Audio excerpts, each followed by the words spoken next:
Hi, happy birthday to all of you. My name is Ravindra, Maths faculty of Focus Academy.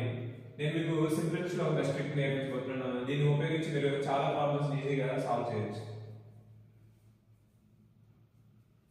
చూడండి, ఈ question చూసుకుంటే a sum of money becomes double of itself in 15 years at a certain rate of simple interest. In how many years will it become 4 times of itself at the same rate of interest? కానీ చూడడానికి ఎలా ఉంది, ఒక some of money అనేది double అవడానికి 15 years పడుతుంది. మరి 4 times అవడానికి ఎన్ని డేస్ పడుతుంది అంటే ఏమనుకుంటారు, అది 15 years కాబట్టి ఇంకొక 15 years 30 years అవుతుంది అన్నట్టు ఉంది. కానీ నిజానికి అది రైట్ కాదు. బేసిక్ మెథడ్ చూసుకుంటే ఒక సమ్ ఆఫ్ మనీ అనేది 100 రూపాయలు తీసుకోండి. ఇది డబుల్ అవుతుంది అన్నమాట. డబుల్ అవడం అంటే 2 times అవుతుందని అర్థం.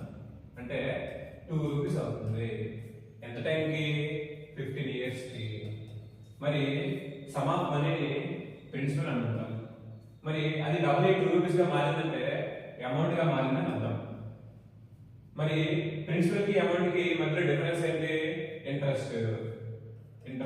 2 కి 1 కి డిఫరెన్స్ ఎంత? 1 రూపీ. అంటే ప్రిన్సిపల్ 1 రూపీ కాస్త డబుల్ 2 రూపీస్ అమౌంట్ గా మారింది. మధ్య ఇంట్రెస్ట్ 1 రూపీ అయింది. మరి టైం తీసుకుంటే 15 years అయింది. మనకి ఇప్పుడు ఏం కావాలి? ముందు రేట్ ఆఫ్ ఇంట్రెస్ట్ కావాలి. రేట్ ఆఫ్ ఇంట్రెస్ట్ ఫార్ములా ఏంటి? మరి R equal to I into 100 by P into T. మరి ఇప్పుడు ఉన్న వాల్యూస్ ని సబ్స్టిట్యూట్ చేసుకుందాం ఫస్ట్. మరి I అంటే interest 1 rupee into 100 by P అంటే ప్రిన్సిపల్ 1 రూపీ ఇంటూ టైం అంటే 15.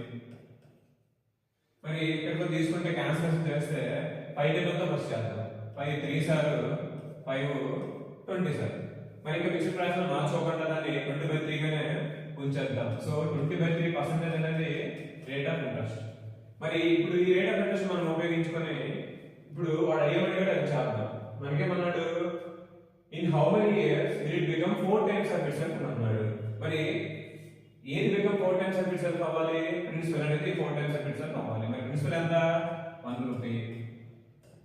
మరి 4 times అంటే ఇంటూ 4 అని అర్థం. అంటే 4 రూపీస్ గా మారుతుంది. So 4 rupees amount. ప్రిన్సిపల్ కి అమౌంట్ కి మధ్య డిఫరెన్స్ 3 రూపీస్. 3 రూపీస్ ఏమవుతుంది? ఇంట్రెస్ట్ అవుతుంది. మరి మనకి డే కావాలి, సేమ్ రేట్ ఆఫ్ ఇంట్రెస్ట్ అన్నాడు కాబట్టి R 20/3 అవుతుంది. మరి మనకి కావాల్సింది టైం. క్వశ్చన్. మరి టైం కి ఫార్ములా ఏంటి? ఇక్కడ వేసుకున్నాం చూడండి. మరి టైం కి ఫార్ములా ఏంటి? I into 100 by P into R.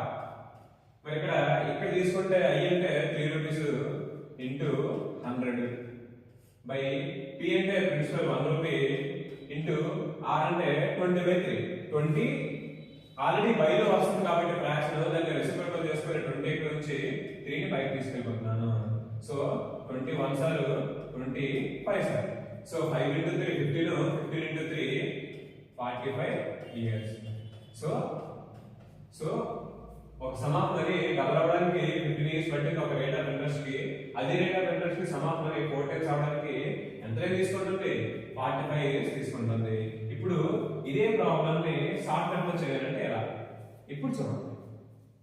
ఇప్పుడు సమ్ ఆఫ్ మనీ అంటే 1 రూపీ కాస్త డబుల్ అయిందంటే మధ్యలో ఇంట్రెస్ట్ 1 రూపీ అయింది. మధ్యలో ఇంట్రెస్ట్ 1 రూపీ బిల్ అవడానికి ఎంత పట్టింది?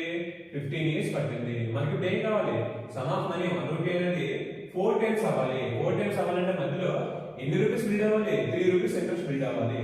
అంటే 1 రూపీ బిల్డ్ అవడానికి 15 years పట్టిందంటే 3 రూపీస్ బిల్డ్ అవడానికి ఎంత టైం పడుతుంది? 1 రూపీకి 15 years, ఇంకొక 1 రూపీకి ఇంకొక 15 years, ఇంకొక 1 రూపీకి ఇంకొక 15 years. అంటే 45 years పట్టింది అని అర్థం. చూసారా ఎంత ఈజీ చేయగలుగుతున్నారు? సో కాబట్టి ఈ ట్రిక్ ని ఉపయోగించుకోండి. ఇలాంటి ప్రాబ్లమ్స్ చాలా వరకు ఈజీగా సాల్వ్ చేసుకోవచ్చు. Thank you.